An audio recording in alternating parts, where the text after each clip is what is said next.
Hello friends, આજના વિડીયોમાં આપણે વાસ્તુદોષ વિશે વાત કરવાના છીએ। જો ઘરમાંથી આ 10 વાસ્તુદોષ હટાવી દેવામાં આવે તો તમે ઘરમાં સુખ, શાંતિ, સમૃદ્ધિ જોઈ શકશો। તો એ માટે એક પણ ટીપ બિલકુલ મિસ ન કરતા, એ માટે વિડીયોમાં એન્ડ સુધી બન્યા રહેજો। વિડીયો પસંદ આવે તો વિડીયોને લાઇક કરી ચેનલને સબસ્ક્રાઈબ પણ જરૂરથી કરજો। ચાલો શરૂ કરીએ વિડીયો। તો નંબર 1ની વાત કરીએ તો ઘરમાં વેર વિખેર પડેલા કપડાં। ઘણી મહિલાઓ ઘરના કામમાં, ઓફિસના કામમાં એટલી વ્યસ્ત રહેતી હોય કે ઘરમાં ઘણી વખત કપડાં વિખરાયેલા આમ તેમ પડ્યા હોય છે।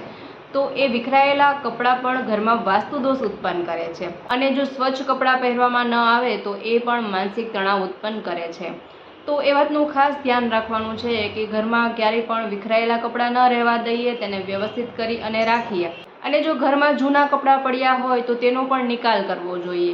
જો એ જૂના કપડાં ઘરના કોઈ પણ કામમાં ઉપયોગમાં ન આવતા હોય તો તે કપડાંનું દાન કરી દઈએ કે અથવા તે કપડાંને ફેંકી દઈએ, પરંતુ જૂના કપડાં ઘરમાં સંગ્રહ કરવો એ પણ વાસ્તુદોષ ઉત્પન્ન કરે છે। તેનાથી નકારાત્મક ઉર્જાનો સંચાર થાય છે।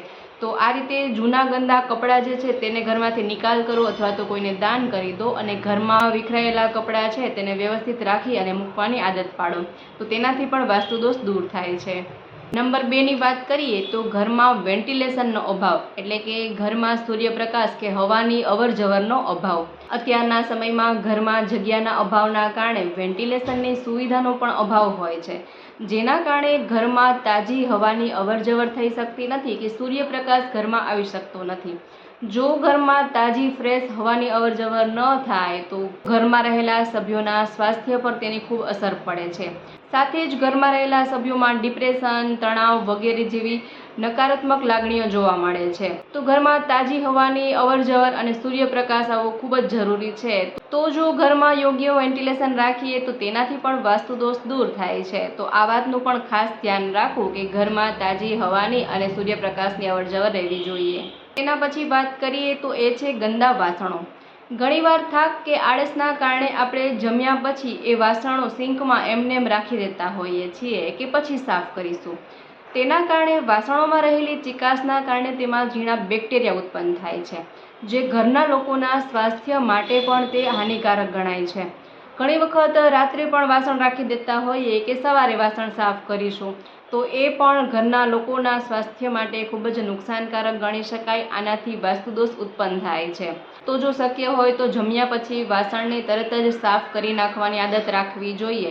તો તેનાથી રસોડામાં બેક્ટેરિયા, ઉંદરો, વંદા વગેરે થતું નથી અને રસોડું પણ સુવ્યવસ્થિત લાગે છે, અને ઉઠ્યા પછી વાસણ સાફ કરવાની ઝંઝટ પણ રહેતી નથી। તો હંમેશા જમ્યા પછી વાસણ સાફ કરી નાખવાની આદત રાખીએ, તેનાથી વાસ્તુદોષ દૂર થાય છે અને ઘરના લોકોનું સ્વાસ્થ્ય પણ જળવાઈ રહે છે।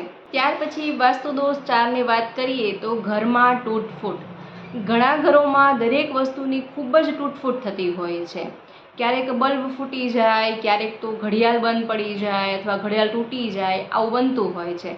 તો આવી ઇલેક્ટ્રોનિક વસ્તુઓ જે બંધ પડી જાય, તૂટી જાય, તે કોઈ વપરાશમાં આવતી નથી, તો એમને એમ પડી રહે છે। તો આવી વસ્તુઓને કાં તો રિપેર કરાવી દઈએ અથવા તો તેને ફેંકી દઈએ। જો આવી વસ્તુઓ ઘરમાં પડી રહે તો એ પણ એક વાસ્તુદોષ ઉત્પન્ન કરે છે। તો શક્ય હોય તો આ વસ્તુઓ ફેંકી દો અથવા તો રિપેર કરાવી લો, આનાથી વાસ્તુદોષ દૂર થશે। ત્યાર પછી વાસ્તુદોષની વાત કરીએ તો ઘરમાં પીવાના પાણીને ખુલ્લું રાખવું। જી હા, જો ઘરમાં પીવાના પાણીને ખુલ્લું રાખવામાં આવે તો વાતાવરણમાં રહેલા ધૂળના કણોના કારણે એ પાણી દૂષિત થાય છે, ગંદુ થઈ જાય છે। તો તેનાથી પણ ઘરમાં વાસ્તુદોષ ઉત્પન્ન થાય છે। તો જો આવું દૂષિત થયેલું ગંદુ પાણી પીવામાં આવે તો ઘરના લોકોનું સ્વાસ્થ્ય પણ બગડી શકે છે। તો હંમેશા પીવાના પાણીને ઢાંકીને જ રાખવું જોઈએ, તેનાથી વાસ્તુદોષ પણ દૂર થાય છે અને લોકોનું સારું સ્વાસ્થ્ય પણ જળવાઈ રહે છે। ત્યાર પછી વાસ્તુદોષની વાત કરીએ તો ઘરમાં કરોળિયાની ઝાડ। ઘરમાં દરરોજ સફાઈ કરતા હોઈએ છતાં પણ અમુક જગ્યા એવી રહી જાય કે જ્યાં કરોળિયાની ઝાડ થઈ જતી હોય છે, કરોળિયાના ઝાડા લાગી જતા હોય છે। તો આ પણ ઘરમાં એક વાસ્તુદોષ ઉત્પન્ન કરે છે। ઘરમાં કરોળિયાની ઝાડ થવાથી કોઈ પણ કામમાં રાહુ, કેતુ, શનિ વિઘ્ન કરી શકે છે। તેનાથી ઘણા સારા કાર્યોમાં વિઘ્ન જોવા મળે છે। તો હંમેશા ઘરની સાફ સફાઈ રાખીએ અને દિવાલ વગેરેમાં જે કરોળિયાની ઝાડ લાગી ગઈ હોય તે હંમેશા સાફ કરવી જોઈએ। તો આ રીતે ઘરમાં જો કરોળિયાની ઝાડ હોય એ પણ વાસ્તુદોષ ઉત્પન્ન કરે છે। ત્યારબાદ વાસ્તુદોષની વાત કરીએ તો ટોયલેટ સાફ ન રાખવું। પરિવારના ઘણા સભ્યોની આદત હોય છે કે શૌચાલયનો ઉપયોગ કર્યા પછી તેનો દરવાજો એમને એમ ખુલ્લો રાખી દે છે, જેના કારણે ખૂબ જ બેક્ટેરિયા ફેલાય છે અને સૌથી વધારે બેક્ટેરિયા શૌચાલયમાં જ ઉત્પન્ન થાય છે. જો તેનો દરવાજો ખુલ્લો રાખી દેવામાં આવે તો ઘરમાં પણ એ બેક્ટેરિયા ફેલાય છે અને ઘરના સભ્યોમાં બીમારી થવાની શક્યતા વધી જાય છે. તો બની શકે તો શૌચાલયનો ઉપયોગ કર્યા પછી તેનો દરવાજો બંધ કરી દેવો જોઈએ અને શૌચાલયને દરરોજ સાફ કરવાનો નિયમ રાખવો જોઈએ, જેનાથી તેમાં વધારે બેક્ટેરિયા ઉત્પન્ન ન થાય અને વાસ્તુદોષ પણ ન થાય અને જે નેગેટિવ વાઇબ્સ હોય છે તે દૂર થાય છે અને પોઝિટિવિટી આવે છે. ત્યાર પછી વાસ્તુદોષની વાત કરીએ તો ઘરમાં ગંદકી કે અમુક નિયમોનું પાલન ન થવું. વખત ઘરના અન્ય કામોમાં એટલો સમય લાગી જતો હોય જેના કારણે મહિલાઓ બીજા અમુક કાર્યો છોડી દે છે, જેનાથી તેની સફાઈ નથી થઈ શકતી, તો એ પણ ઘરમાં વાસ્તુદોષ ઉત્પન્ન કરે છે. ઘરમાં જો ગંદકી હોય તો ઘરમાં નકારાત્મકતા નેગેટિવિટી આવે છે, જેના કારણે ઘરમાં કંકાસ, કલેશ, મનમોટાવ, ઝઘડા એવું બધું થતું હોય છે. તો આ બધું વાસ્તુદોષના કારણે થાય છે. તો ઘરમાં જો ગંદકી રાખીએ તો તેનાથી પણ નેગેટિવિટી ખૂબ જ આવે છે. તો ઘરમાં સફાઈ રાખવી ખૂબ જ જરૂરી છે. એ સિવાય ઘણી બધી નાની મોટી વાતનું ધ્યાન રાખવાનું હોય છે, જેમ કે સાવરણીને ક્યારેય ઊભી ન રાખવી અથવા તો સાવરણીને ક્યારેય એવી રીતે ન રાખવી કે હાલતા ચાલતા પગ તેને અડે. સાવરણીને હંમેશા સંભાળીને અથવા તો દરવાજાની પાછળ જ રાખવી જોઈએ, જેથી કે તેને પગ પણ ન અડે. બહારથી કોઈ વ્યક્તિ આવે અને તેઓ પણ જોઈ શકે એ રીતે સાવરણીને સાવ સામે જ ન રાખવી જોઈએ. સાવરણીને બની શકે એટલું સાચવી અને રાખવી જોઈએ. હવે વાત કરીએ તો નળમાં ટપકતું પાણી. ઘણી વખત બાથરૂમમાં કે રસોડામાં લીકેજના કારણે નળમાંથી પાણી ટપક્યા રાખે છે. તો ઘરના સભ્યો આ રીતે જો પાણી ટપકતું હોય તો તેના પર ધ્યાન નથી દેતા, પરંતુ આ પણ એક વાસ્તુ દોષ ઉત્પન્ન કરે છે.